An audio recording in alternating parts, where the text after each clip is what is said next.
Армысыз ағайын. Үлкенді бір қиын жолға түсіп тұрмын. Сіздердің баталарыңызды сұраймын. Және де сіздердің алдарыңызда ант қабылдамақшымын. Неге десеңіз, мен осы мәлімдемені жасап едім. Халық түгел көріп үлгерген жоқ. Оны ютубта блоктап тастады. Мына Азаттық радиосындағы бауырларымыздың ішіндегі видеосы кетіп қапты. Солар шағым түсіріп, біздің видеоны қолданып деп блокталып қалды. Енді басқа видео шығарайын деп отырмын. Мен, Ахметбек Нұрсила, сен деген партия ашып, парламентке бармақ ниетім бар. Не үшін? Сол жерге барып, елдің мұңын мұңдап, жоғын жоқтап, биліктен халыққа керек заңдар қабылдатып, халыққа керек іс-шараларды істеуді талап ету үшін.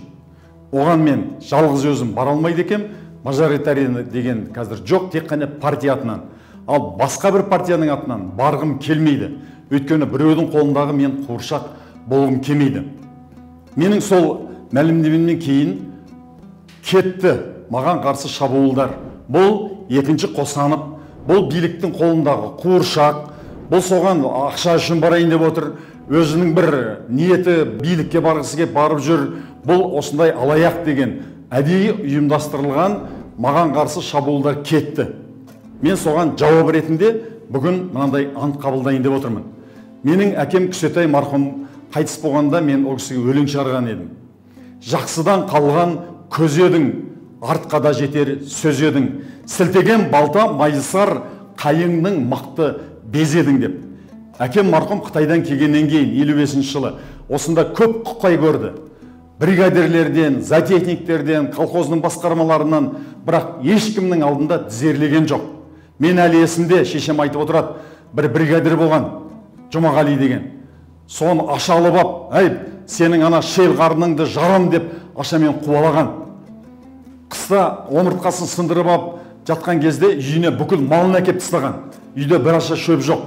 Бірақ соның өзінде әкем қасқайып қарсы тұрып солармен алысумен өтті. Сол мінез менің бойымда да бар.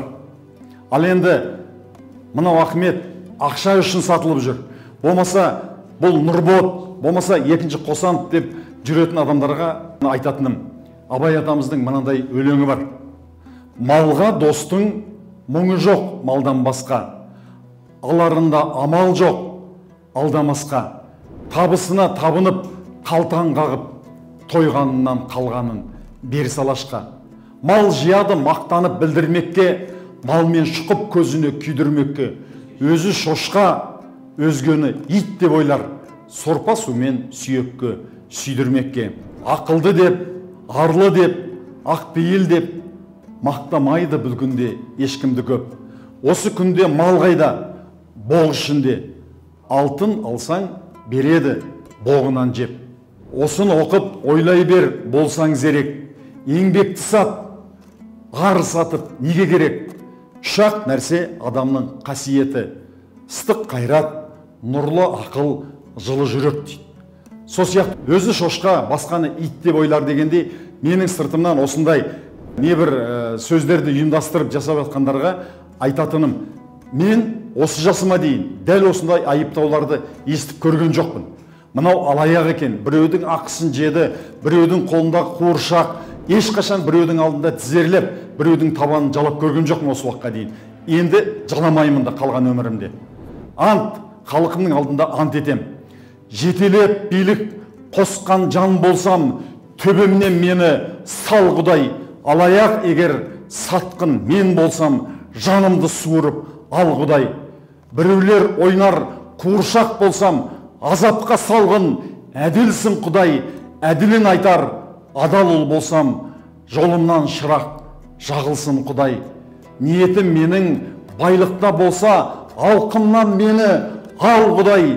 Бар ойым егер билікте болса, тозақтың отына сал Құдай. Мақсат пен ойым адалдан болса, бола көр өзің жар Құдай. Күншілден жала жамалған болса, дұшпанды аяқтан шал Құдай. Халықты алдап, пайда табатындардың қылмысына сай, зарлатқын Құдай. Жазықсыз біреуге жала жабатындарды өздерін танып, сорлатқын Құдай. қазақтай мынау кеңпейіл елді жарылқап жебеп, демей көр Құдай, ұрпаққа беріп кең байтақ жерді, жұртымды өзің жебей көр Құдай.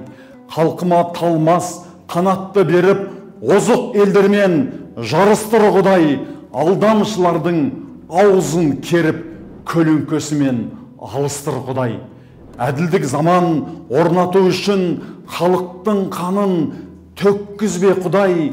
Елді бүлікке салатындардың мұратына ешбір жеткізбе Құдай. Елімнің жарқын болашағы үшін қиын бір жолға түсірдің Құдай. Ертеңнен елдің алашағы үшін барымды көпке ұсындым Құдай. Алаштың туын қолыма алып, жорыққа мен де қосылдым Құдай. Сүрінсем орды байқамай қалып, құдіреті күшті кешірген Құдай. Бұл Ахметбек Нұрсила биліктің шығарған қуыршақ деп үріп жатқандарға жауабым осы. Мен кешегі сақтардың, кешегі ғұндардың, қасқыр рухты бабалардың бүгінгі ұрпағымын.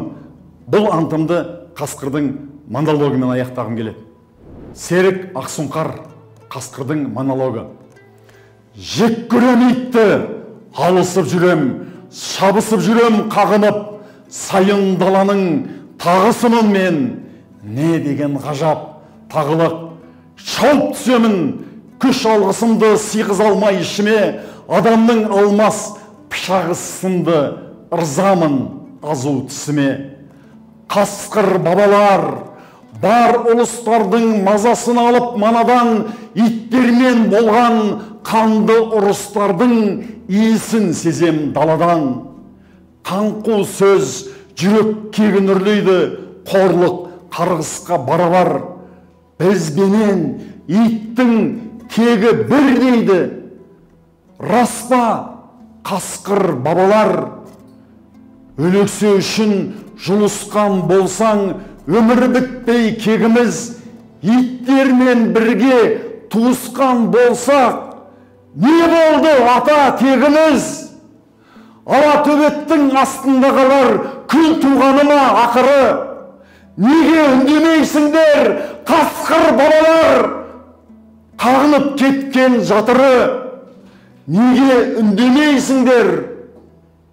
Ұрлық түнеді, жатқаны мынау жау іші, аспанның астын дүрліктіреді, үрген иттердің дауысы.